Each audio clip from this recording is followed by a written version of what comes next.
Today we are announcing the revised medical classification system. This has been an effort over quite a few years, and let me explain why we have done this and why we have taken the time to do this. First, I think you all know that the nature of warfare has changed.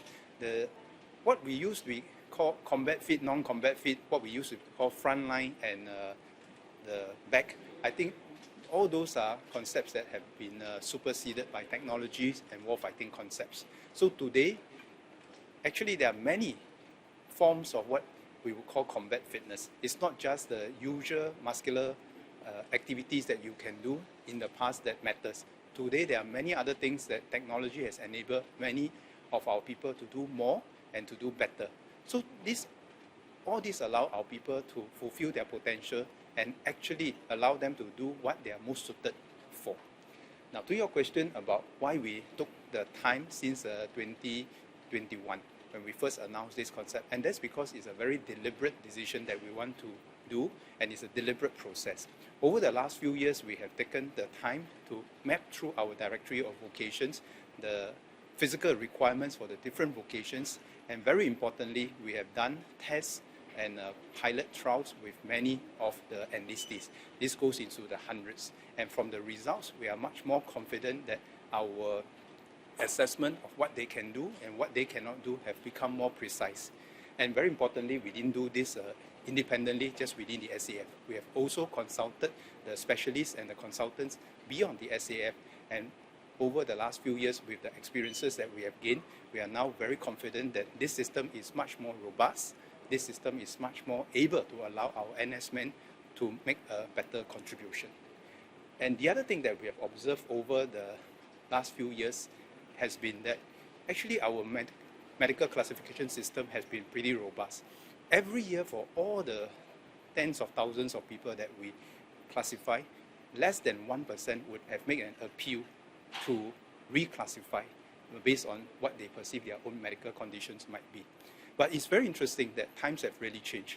Today, out of the less than 1% who have appealed to what we call change their PES status in the past, 75% or 3 out of 4 would actually request for them to be what we call up PES, which means that they want to go for a more demanding vocation. And this speaks well of the fighting spirit of our people. Many of them, including the 2 examples that we have seen, they have come back. They have asked to be re-evaluated because they want to go to command school. They want to make a contribution in the area that they desire. And I think all this bodes well for our national service system.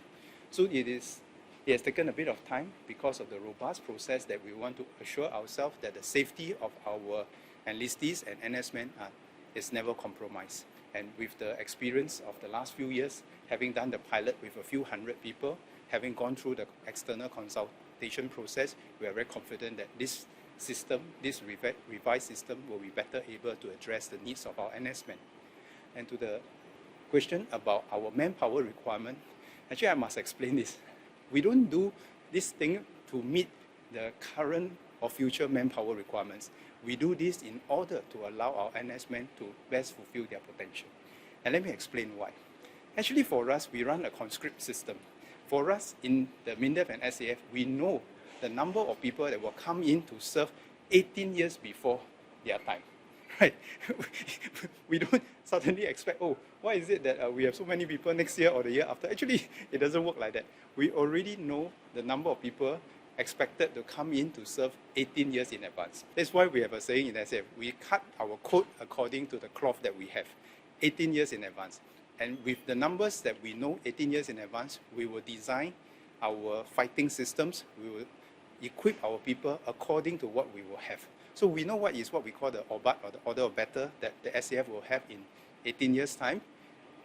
We know what are their capabilities, and therefore we will design our operational concepts, our fighting units according to the cloth that we have. So we cut the code according to the cloth that we have. So it is not about meeting the here and now requirements. And I think no serious professional armed forces will say that just because the manpower fluctuates every year, therefore we have to change our fighting concept, because all those take time.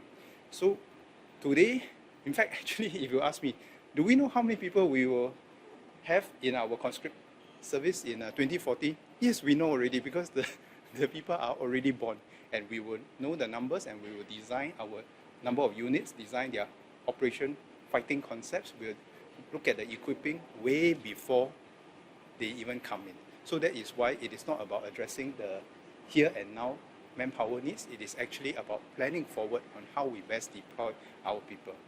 And over the years, I think for me, if we recall back, maybe in the 1960s when we first started this, I think many people will still recall that people might be very afraid to serve NS, and maybe some people will be advised to say that you just need to do the minimum required. But actually that's not the case necessarily now. As I've illustrated, more and more people are prepared to step forward and do their best because they know what they are capable of, and they want to make best use of their time in national service. And that is a good sign for us that people want to do their best for their country, for themselves and for their buddies.